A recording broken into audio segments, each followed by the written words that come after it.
Welcome everyone on the live stream and everyone here. We were never given a user guide for body-mind, so we don't know how to use our immense abilities. And when we learn, we must be willing to practice and rehearse. So we stop pulling up in front of a house where we no longer live. Have you ever done that or anything like that? Your mind is on autopilot when you're driving and you end up somewhere you didn't intend to be. That's subconscious. That's the autopilot.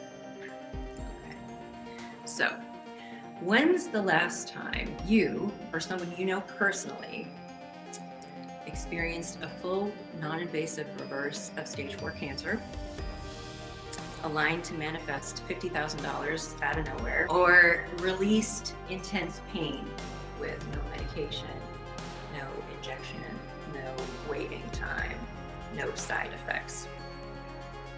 These are the kinds of things that are absolutely miraculous and sound astounding, but are entirely real.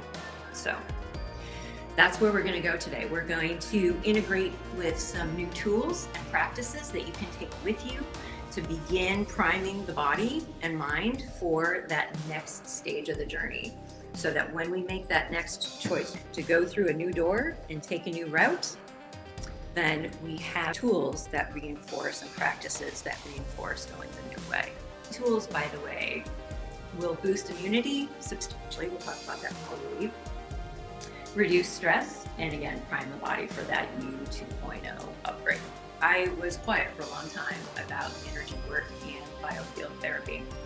And part of that relates to the fact that my livelihood comes from the business world. I've worked with clients across 20 countries to grow businesses, and I conditioned my mind to scan for gaps and then understand how to close them.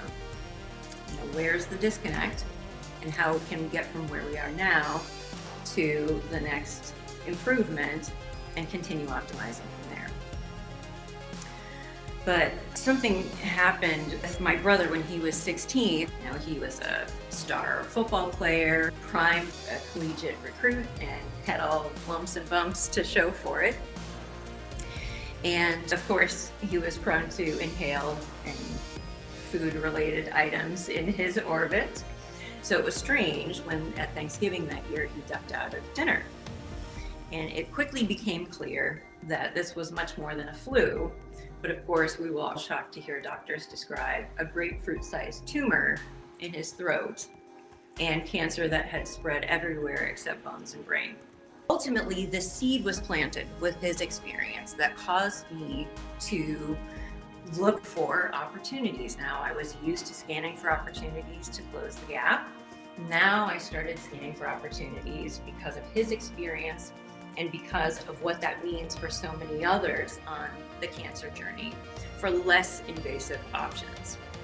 So as a result of that seed being planted, I can stand here today and talk to you from firsthand experience with not just one stage 4 cancer, but multiple, and recoveries and remissions of a range of ailments, non-invasively. And in the case of the most extreme, I only learned 6 to 8 weeks into the 6 months of sessions with him that doctors had sent him home with just 7 days to live. So all this is very real. The idea of fantasy leads us to believe that these things are not possible for us, when in fact, we've just never learned how to do that with what we've been given. So that's what we're here to do today. So clearly, that's meant to get our attention. That's an invitation for change. Show of hands, who in here has meditated before? Any type, any length.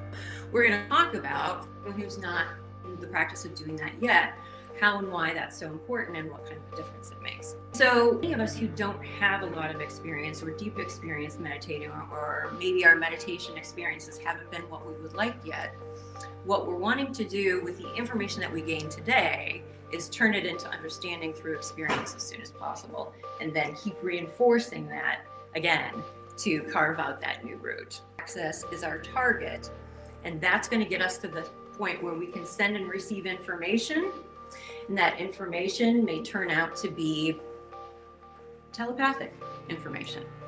That information may turn out to be an experience with mediumship. Someone from the other side is trying to give information to us.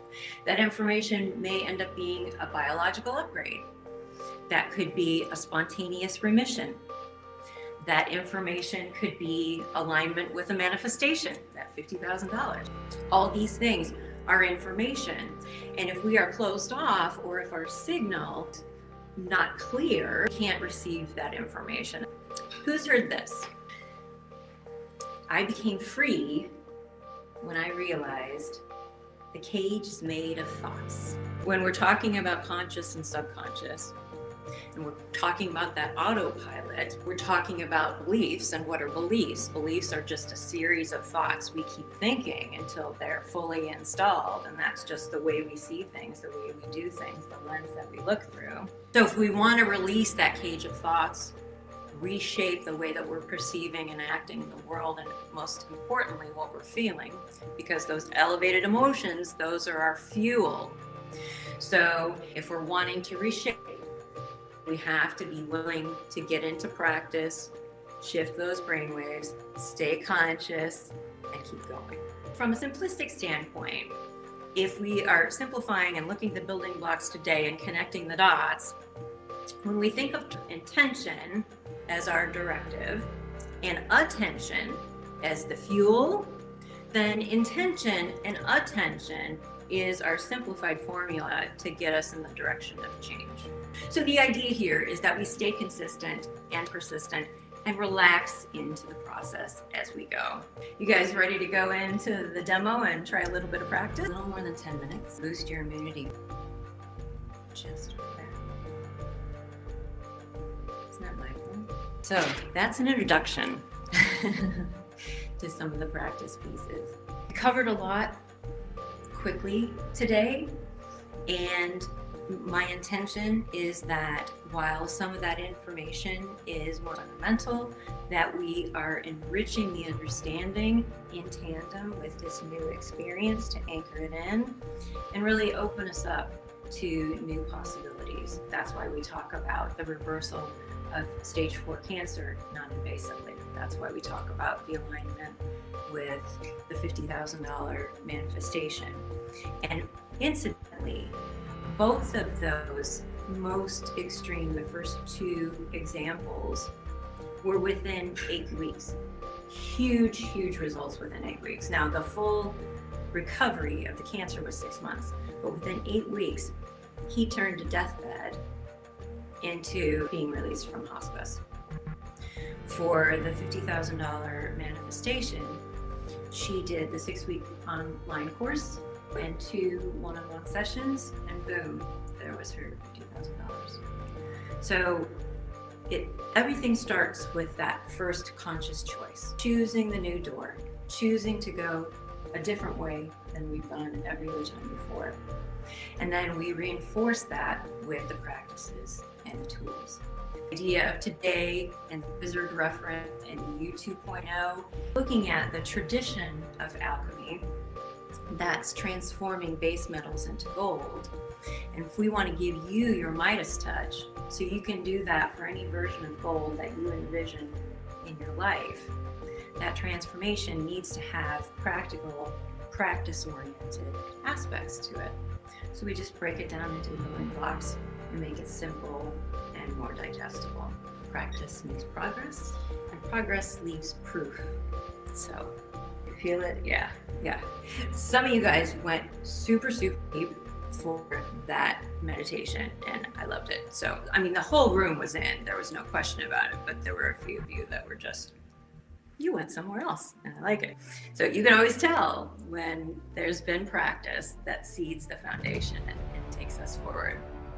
So hope and trust that you've taken a lot away from this today, and that you continue to make this information knowledge by using your practice and gaining your experience around it. Experience changes us. You can trust it. That's the whole point behind being the change. It starts with each of us.